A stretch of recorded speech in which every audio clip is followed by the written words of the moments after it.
Hey there, and welcome back to Catalysts, the leaders shaping the future of learning and growth. I'm your host, Jacob Ratliff, and this is the show where we spotlight the bold thinkers, builders, and leaders who aren't just responding to change in our industry, they're actually driving it. And today I'm really excited to be joined by Dr. Keith Keating, who is the Chief Learning and Development Officer at BDO Canada, where he's leading the charge in shaping a future ready learning organization, one that anticipates market needs, enables agility, and fuels continuous growth across the firm. He's also a lecturer at the University of Pennsylvania, the author of The Trusted Learning Advisor, and most recently, Hidden Value: How to Reveal the Impact of Organizational Learning, a powerful new book written for every L&D leader ready to stop defending learning and start amplifying its strategic value. Keith, thank you so much for joining me here today. I'm really excited for the conversation we're going to have. My pleasure. I appreciate you creating the space for these conversations.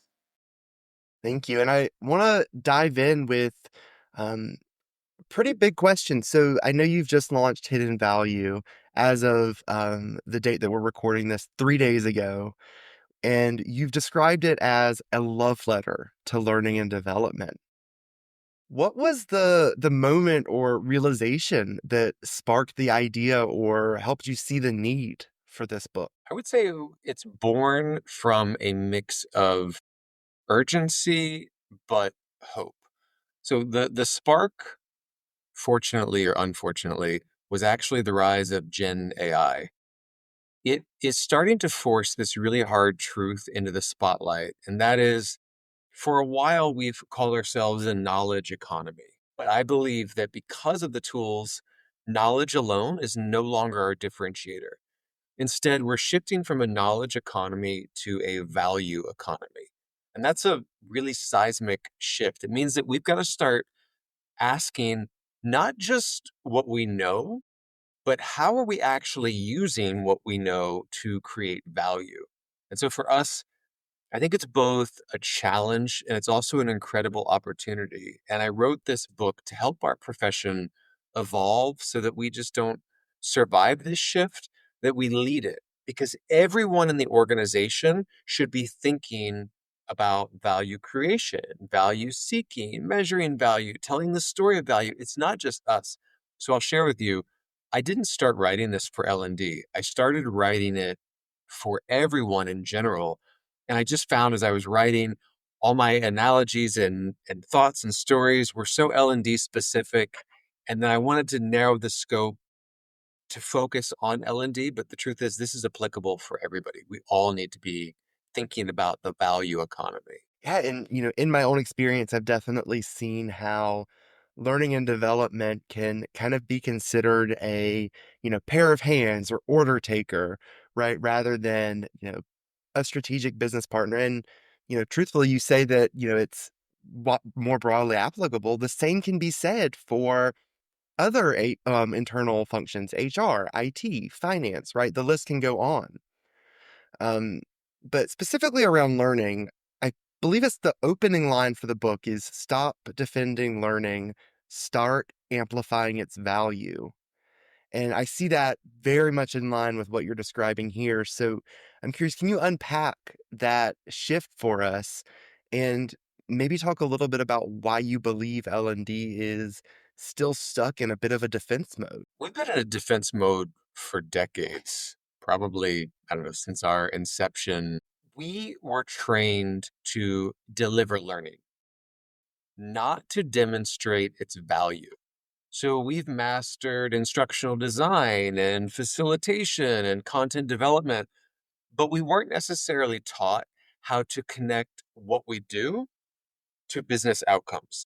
So then when we're asked to show our impact, we fall back on these surface level metrics, butts and seats, satisfaction scores, completion rates. We even look to Kirkpatrick or Phillips ROI. They're fairly easy to gather, minus the ROI piece, even though it doesn't tell the full story. And so when we can't clearly articulate the business value, we end up getting pushed into a corner. And then we're defending our budgets because now there's budget cuts and we're trying to justify our existence and we're trying to explain why learning matters. And so we're always on that defensive side. We're always reacting.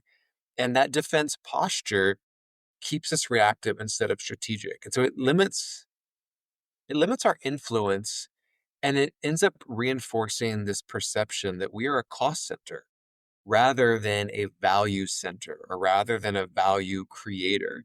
And so the shift that I'm trying to call for is simple, but it's powerful. It's let's stop trying to prove that learning is important and let's start showing the value that it creates.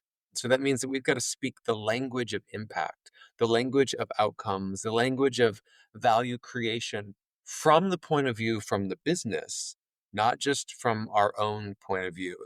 Ultimately, when we amplify our value instead of defending it, we move from being seen as a cost center to a catalyst of change.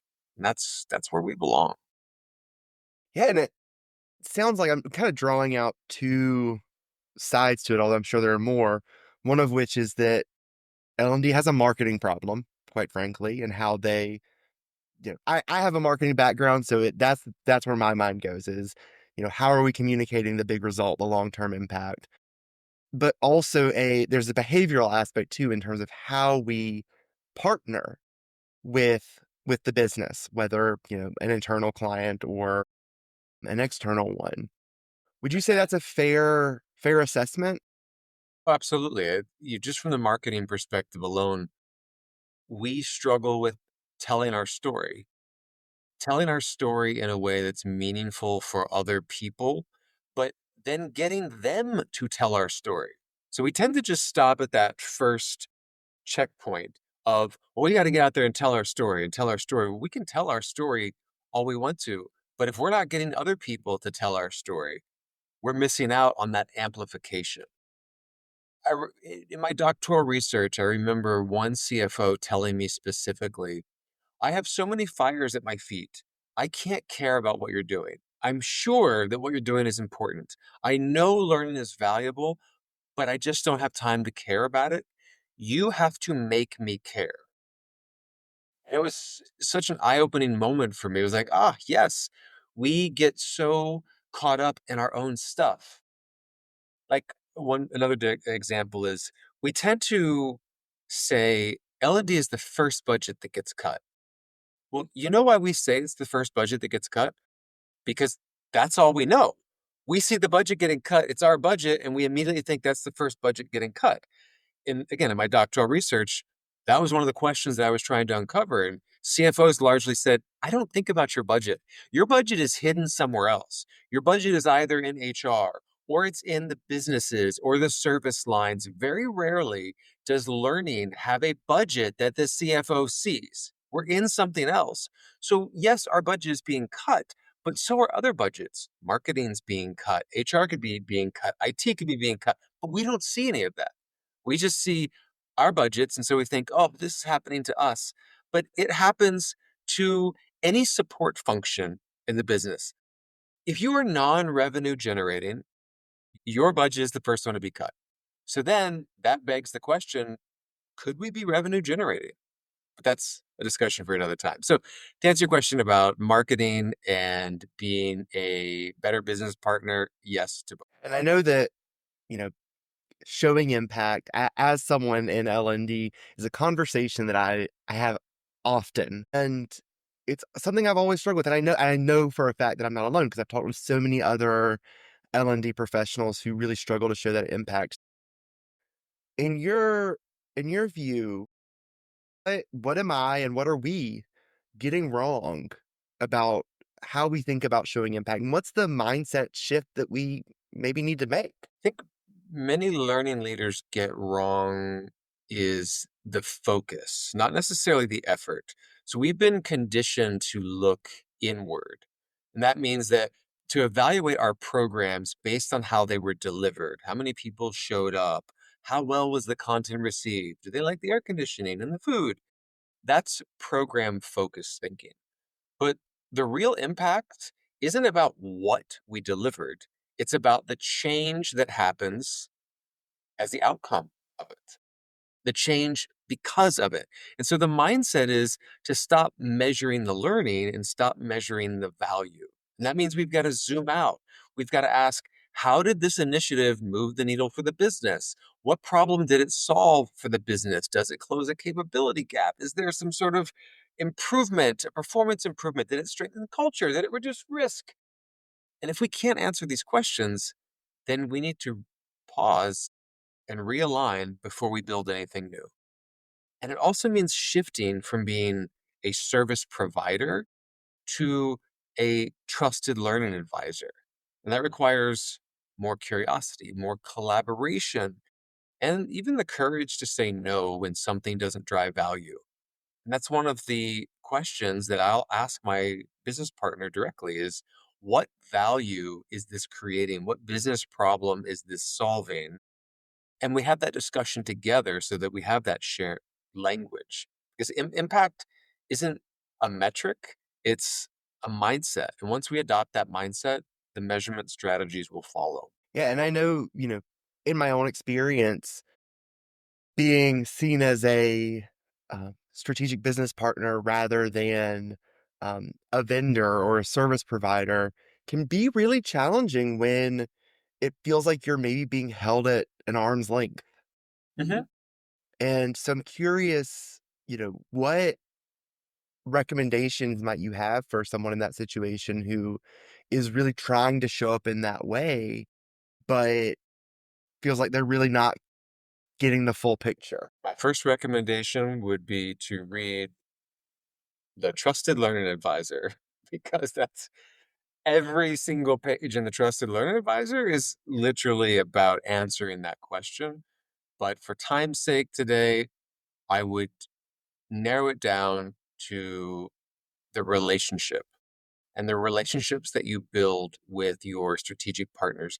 Being a trusted learning advisor does not happen overnight. It's not something that we get to say or determine that we are. It's ultimately down to the relationships and the trust that we build with our stakeholders. And trust takes time. And it's not pushing our own agenda. I often find L&D has their own agenda. They have the things that they want to get done because they feel it's valuable. But we're not here to support our own beliefs and our own projects and initiatives. We're here to support our business partners and our learners. And our learners need to be at the forefront of everything that we do. And so, besides building the relationships and trust with stakeholders, it's also with the learners. It's going out and doing qualitative research with your learners to find out what problems are they having, what big rocks are in their way, what's keeping them from being successful in their job, and figuring out how we might be able to support that. Excellent. Thank you. And, I know that you have, over the years, led pretty major global skilling and reskilling initiatives. What do you think most organizations underestimate about what it takes to do this work well? Time, relationships, and language. I think that there's this idea that we're like a car wash. You just bring your dirty car up to it, you run it through, and then it comes out 15 minutes later, squeaky clean. And that's not how learning works. Learning takes a significant amount of time. And going back to your marketing roots, we know the power of seven. You have to hear something seven times before it actually starts to stick. We know that there's learning transfer and learning sustainment, spaced repetition. I would say, now that I'm talking out loud, the biggest area that is a misconception is that there's a science to what we do.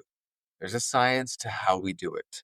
There's a science to the way that we learn, learning sciences. And so many practitioners don't understand this. And then those that do tend to keep that information in a silo, meaning I know this, and what we're doing is applying the science of learning. And then you tell your stakeholder that, do you think that language resonates with them? No, it feels a bit uncomfortable because it's not something that they're used to. Like, oh, you're doing the science of learning, like it's some magic trick. I don't know what that is. instead of bringing your stakeholders along with you on the journey. And so, for example, one book that I always encourage my team and anyone to read, and even my stakeholders, is Peter Brown. We're drawing a blank. Uh, I just moved the book. Make It Stick: The Science of Successful Learning, because it breaks it down in such a beautiful manner, storytelling, research driven, that helps you understand how to apply the science of learning and why we need to apply it. So, long story short, it would be understanding that we have a science to what we do, why we do it, how we should do it.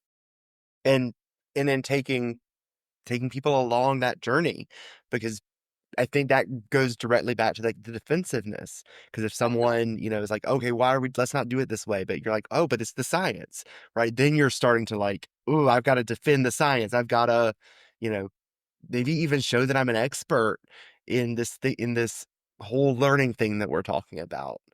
mhm.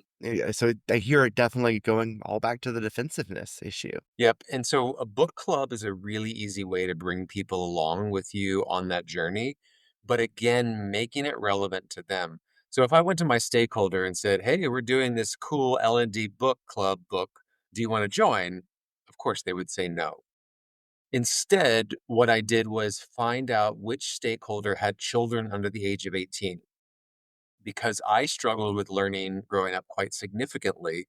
And I know that had I had this book, it would have changed the way that I studied and the way that I learned. And so I reached out to my stakeholders individually to say, "Hey, I know you have a couple of kids that are still in school. By chance, are any of them struggling? Because there's a book that I really recommend that you read that will help you with that potential struggle." And so it's relevant and contextualized to them at that point, and it's not just an L&D book. So you've made it, yeah, much more broadly applicable. That I love that tactic. That makes so much sense. And it really kind of goes back to, this is another way of amplifying value for your stakeholders. You're not just Exactly. supporting them in this role, you're supporting them in another area as well. As a parent, exactly. And you mentioned that had trouble learning um, as a child, and you've talked about your own journey from dropping out of high school to earning 4 degrees. How has that shaped your view on the role of learning in an organization? When you're the one that is counted out, overlooked, underestimated, it changes how you see people. It makes you hyper aware of those invisible barriers that others might be facing. And it makes you ask questions like, who are we missing? Who's not being thought of in this learning experience? And so for me, I'm constantly rooting for the underdog because I am one. I consider myself one. I will always consider myself one. And part of that is a superpower for me because I can look across the landscape and be more empathetic for those that we might be missing. And I know firsthand what learning can unlock when someone is giving the chance. And for me, learning changed the trajectory of my life. It gave me confidence, it gave me options. When you learn how to learn, your future is unlimited. And so for me, it gave me a future that I didn't even know was possible. And that's why I believe so deeply in the work that we do is I've lived its impact. And so equity and opportunity, they're not side conversations. They're central to our purpose. And learning shouldn't be a reward for a few. It should be the catalyst for many. And it's our job to make sure that no one gets left behind. And so you mentioned that you have this kind of superpower, or skill in being able to see who's being left out, see what's missing. And I think that's something so many of us could do so much better. So I'm curious, what could, someone like me or another L&D practitioner do to be more aware and mindful in seeking out, finding, what's missing in this picture? So let me flip it back to you, not to put you on the spot, but when was the last time you went to your frontline workers to ask them? Yeah, exactly.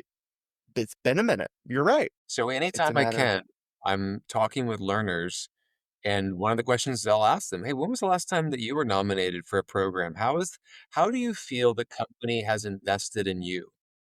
And I find people all the time that will say things like, "Oh, I've been here for 10 years and I've never had any formal learning," or "I've not had any investment."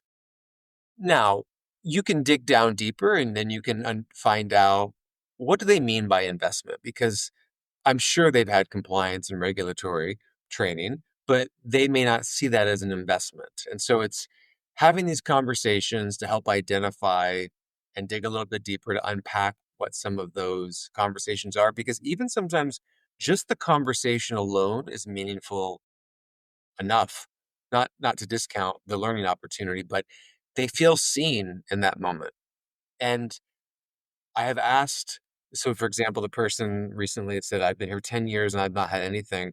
My next question was, "Well, has anybody come to you to talk to you about this? Has there been, do you know where to go to nominate yourself? Do you know where to go to sign up?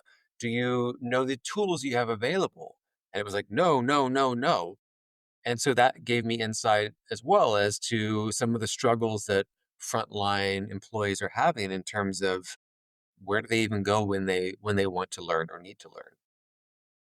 Yeah, and it sounds like so much of the responsibility to seek out those opportunities is put on them when they're in a position where they're just trying to barely get their work done because they're working so hard. And right, we have this perception of like, oh, like the resources, they're there if you want to seek them out. Usually I see that pretty often, but the onus is always on them, Mhm. right? Rather than on us as learning professionals to bring it to them. Yeah, and to be able to have more consultative conversations, like, for example, the LMS. Sure, almost all of us have either an LMS or some type of digital library. Personally, I would not go in there to look for something because it's so overwhelming. How do I know what to go to? I do a search for maybe leadership and I get 3,000 hits back versus our team taking time to curate the top 10 resources and not just digital content, but could be podcasts, could be newsletters, it could be websites, it could be videos, what books, whatever it is, curate this so that it makes it easier for them. And we've been talking about curation, we've been talking about micro learning for years. At least the organizations I've been involved with are still not there. Getting there, but still not there. Can always be. I mean, this is I think an amusing example. I have a good friend who's an executive for a regional healthcare company, and I was asking him about their LMS, and he was talking about how it's, this kind of thing that everyone in the organization hates, and how the director of learning called him up and said, "Hey, like you need to do this mandatory module, like because we for compliance, basically." And he went and he looked up the module, and it was what to do if a patient goes into labor in the clinic. This is someone who's never, no, never gonna ever be in that situation. But that's his extent of experiencing the LMS is something that's totally irrelevant. It's a he sees it as a Feels waste of feels his time. repetitive. Yeah. Yeah, Feels like yeah, you're exactly. trouble and you have to go and do this, and it's like, "Let me get through it as quickly as possible." And so we see that a lot with the modules that are compliance, technical, etc. Um, I'm curious when it comes to things that are more, soft skills, leadership development, content. Do you tend to see people get more excited about that, or do you see them kind of still dread that as much as they do like a compliance module? I can only speak for my organization, really, and where I am right now. They are hungry for it. They appreciate now, let me rephrase that. I'm not talking digital content. We've had digital content available for years. The in-person and virtual, if in-person is not available, I have programs that have waiting lists, 150 to 200 people long. That's one of the reasons why I love the organization for where I am is they're hungry for learning. And so it's a great learning culture experience. So short answer is yes, I see people very engaged and willing to invest the time. Yeah, and I'm really enjoying seeing a little bit of a resurgence almost of instructor-led training or of, in-person training, probably in part due to coming out of the pandemic. Um, but seeing people's energy when they show up in a room together, many of whom probably don't even see each other on a daily basis. Um, and really what's able to happen in that room as they're practicing together, as they're developing new skills together, it's important because it doesn't only make the learning more effective, but it builds connection, which I recently on another episode, someone mentioned like, yeah, learning is a connector. Learning is a key part of building that connected culture. So I want to zoom out a little bit because you've had pretty significant impact in your organization. And it's also pretty clear just from glancing at your LinkedIn profile that you've built a pretty powerful platform for yourself. So I always like to ask, how have you thought about visibility, thought leadership, and generally using your voice to shape the industry? Michio Kaku, who's a nuclear physicist, once said, knowledge is useless if it's not shared. And so my goal is to share whatever knowledge I gain that has helped me to hopefully help others. But to be honest, I don't think of myself as a thought leader. I'm a practitioner-scholar. And that means that I want to stay close to the work because that's where the real insight comes from. I want to be rooted in research and education and science, but doing the work. And I don't want to speak in theory or from the sidelines. I want to be in it, sleeves rolled up, doing the work, wrestling with what's working, what's not, so that when I share something, it's real. It's my personal story. It's relevant, hopefully, to them, depending on the context of where they are in their organization or their journey. And I've been fortunate enough to have a platform, but it takes a lot of work to build.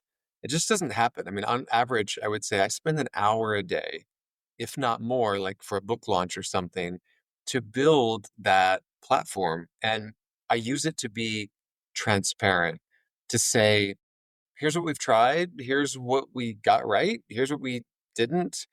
And I share because I believe that in this profession, I want for me personally to be a spark of hope or encouragement, especially when I see so many of us feeling burnt out or overlooked or unsure if this is worth it, because it is worth it. However, what we do is hard. It is absolutely hard.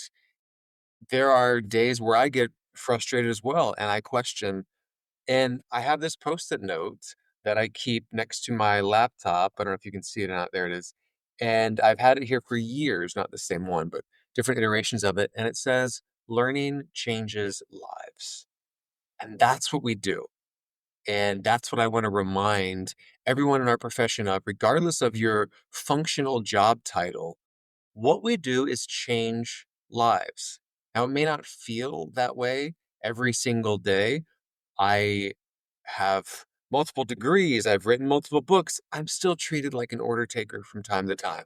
I always dealing with problems. But that's what we do. It's like imagine a doctor waking up one day and thinking, "Oh, I hope I don't have any patients to deal with at work."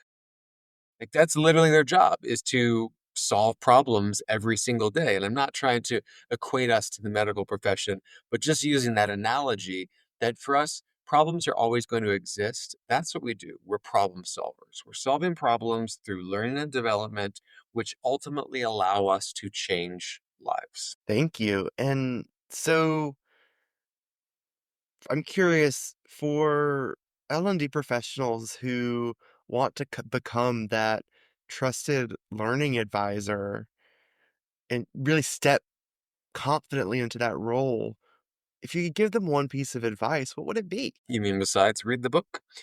It would be starting to shift how you see yourself. You're not just a learning and development practitioner. You're not just an instructional designer. You're not just a facilitator. You're a performance partner. You're a capability builder. You're a driver of growth. But ultimately, to be seen as a trusted learning advisor, you have to start acting like one. And that means that you've got to get curious about the business. You have to learn, how does your organization make money? How do you ask better questions? How do you focus on what matters most to your stakeholders, not what matters most to us, to learning? And it means that you've got to step outside of your comfort zone, sit in on business meetings, volunteer for cross functional projects, learn the language of finance and operations. At the end of the day, influence doesn't come from having all the answers, but it comes from showing up with the right mindset, with building trust, with consistently connecting what you do with the business needs. And then lastly, I would say, don't wait for permission. No one's going to come to you and ask you to do all of this. This is what we should be doing organically. This is what we should be doing by default. Trusted learning advisors are not appointed. No one's going to anoint you, but they emerge when someone shows they're ready. So if you're busy waiting for somebody to invite you to the table, stop. Build your own table and invite them to come and sit with you. Mm, Thank you so much. And that's such a great note to end on. And I have one more question though, which is that for folks who want to connect, explore your work, and especially grab a copy of Hidden Value, where should they go to do that? I don't want to promote any specific book organization, so it's available at any book organization of your choice, where you get your books. And in terms of connecting, LinkedIn is a great way to connect. I love to share and learn on LinkedIn. You can also check out keithkeating.com, but otherwise LinkedIn. Excellent. And I will throw those links in the show notes as well. Keith, thank you so much for being on here and sharing your wisdom and passion for this work. It's been so valuable for me personally, and I know it is for the listeners as well. My pleasure. Thanks again for creating the space for us to share. Thank you. And if you enjoyed this episode, be sure to subscribe so you don't miss what's coming next.